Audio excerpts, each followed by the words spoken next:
Hey guys, this is Brian again. Today we're going to be looking at this is a 390, but this is going to go for the 390, 395, 490, 495, 595. Customer says that their filter housing is leaking, so we're going to look at that today. Before we get started, as always, this is a working shop, so everything I do depends on my customers coming in and out, so I may have to stop what I'm doing in order to help them, because they come first. Secondly is we always want to make sure we're being safe, so we're the appropriate safety items, eyes, shock hazard, pressure hazard, things like that. And at no time is anything I'm showing you a substitute for taking your equipment to a good certified shop. And with that being said, we're going to go. So he said it's leaking. It's leaking through here no matter how tight he puts the filter cap. And even though you have tabs on these things, these are not meant to be crimped down gorilla tight. You're supposed to put them on hand tight, and if you need to, you can tweak it to tighten it. So don't over tighten these because you'll damage the O-ring. So I took it off the filter cap. Look inside. There's supposed to be an O-ring in here. The O-ring was damaged, but I also noticed this. Let's see if I can zoom in. See what this looks like? It's all pitted. And this is the seat area. That's what actually stops it from leaking against the O-ring. But you see it's all pitted. So this is bad. This needs to be replaced. And as a matter of fact, for comparison, I'll move this out of the way. I'm going to put this guy up here.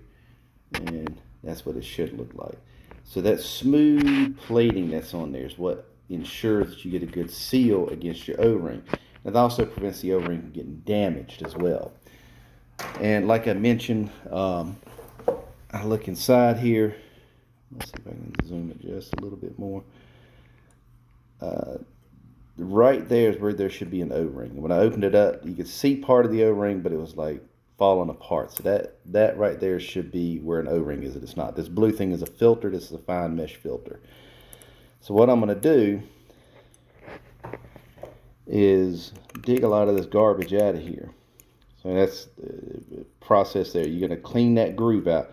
Not this area here. It's an actual groove right there. So you're going to clean that out. But don't dig in the metal too hard because you don't want to damage the metal. So I sprayed some lacquer thinner on it to soften it up some. And it's already starting to come off pretty well. So I'm going to go ahead and finish scraping this off. Then we'll come back after it's clean. Alright, so we're clean now. So you notice... Let me grab my pick. You notice right here some pitting as well. Plating starting to come off. So what I'm going to do, this is all normal here. That's not a big deal. But down here is where you're most concerned.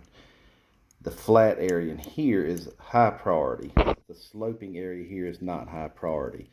So I think we can get by with not having to replace the entire filter body at this point. So we're going to put this O-ring in and see what we get. Check for leaks and whatnot. This is the part number. Hold on. Yeah. Okay, there we go. So we got a 117 828 O-ring. This is a special type of O-ring. When you look at it, it is clear on the outside with a black center. So when you're putting this in, you're just going to force it down into that groove all the way around, so there's no humps or anything left in it. But when you do it, you want to make sure you don't use anything metal, because if you damage this, it's about $20 or so. You don't want to damage it because then it's going to leak. You've wasted your time and money. And this is hard to do holding a camera and trying to use two hands. So I'm going to push it in, and then we'll come back. Okay, so we've gotten to a crucial point here, and it's down in the groove. That's most of the way, but you can see this hump here. So this is important. You don't want to use anything sharp like this pick that I'm using to press this down in that groove. The best is use your fingernails or a small piece of wood, and what you're going to do is fold it to the inside and then push it back into the groove. And again, two-handed is hard to do, so I'm just going to do it and we'll come back when we're done. Okay, it's in. So now you can see the black O-ring there. And like I said, all I did was take that loop and fold it to the inside and then push it back. And it'll be a small loop usually. You just lift it up with your fingernail and it'll push it right into the groove. And then you're back in business. So I'm going to take the new filter housing. We're going to put it on. I'm going to go grab some water. And then we'll test it out and make sure there's no leaks. Now you notice the difference in the caps here. The caps used to be smooth, ridged with no flat spots. Then they went to the flat spots. Now they've gone to this because they found that even over time, trying to remove these with a wrench, these will round off and it's hard to get. So they've gone to the tabs like this a few years ago. I like these much better. But again, hand tight. That's all you want to do. No more, no less. Unless it's leaking or seeping slightly, then you'll put a wrench on it and just barely tweak this thing. You don't want to crush that O-ring that we put in. If you crush it, then it's going to constantly leak, and you don't want that because you're trying to stop the leak. So I'm going to go grab a bucket of water. We'll get this set up and be right back.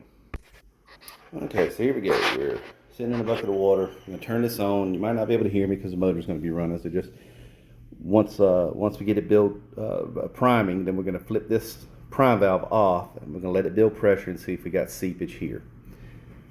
So we're going to turn it on.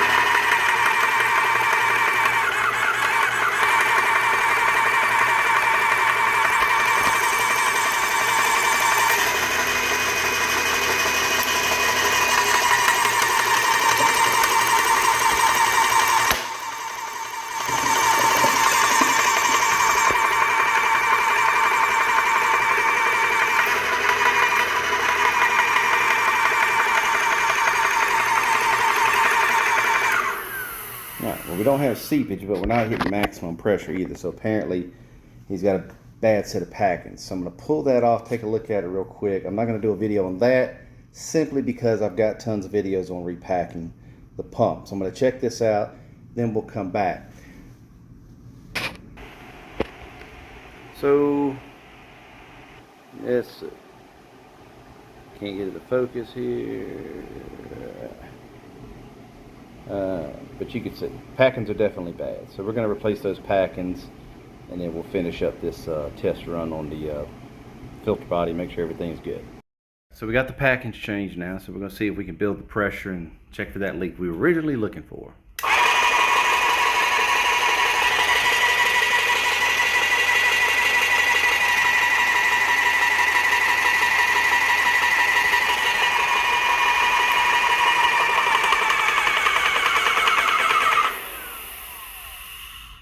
Alright, so we've hit maximum pressure, sitting at about 3,200 psi. We're looking for leaks.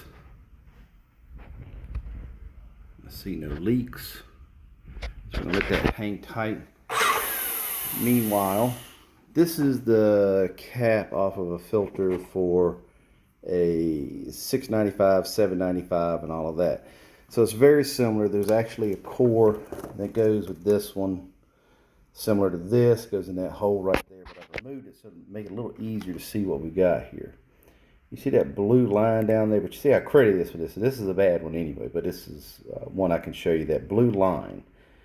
So you see this is the actual cap, and we actually put the O-ring in the cap on the 695s and above, and the filter for those are a 117285, and you see they're blue.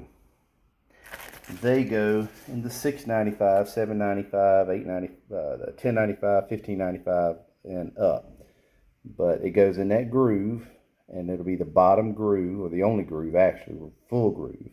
But you're going to do the same process. You're going to clean it out, and you're going to push the O-ring in there, feed it in place. It's a little easier if you take the core out like I did here. This one, it doesn't go in the core, so in the cap, so it doesn't matter. But these can go bad as well. The filter bodies, they can go bad. So that's pretty much how you do it. There's no leakage. and there's no leakage at the prime valve. Everything stopped stroking, so we're holding pressure. We're good. So if you got any questions or comments, you got a request for a particular repair, drop me a message here on YouTube, or you can find me on Facebook. If you go to Facebook, I can actually help you diagnose your problems and whatnot on your machines, because I can actually see what you're doing. You can send me videos. You can't do that on the YouTube. So see me there. Otherwise, you guys be safe. Call your mama and tell her you love her.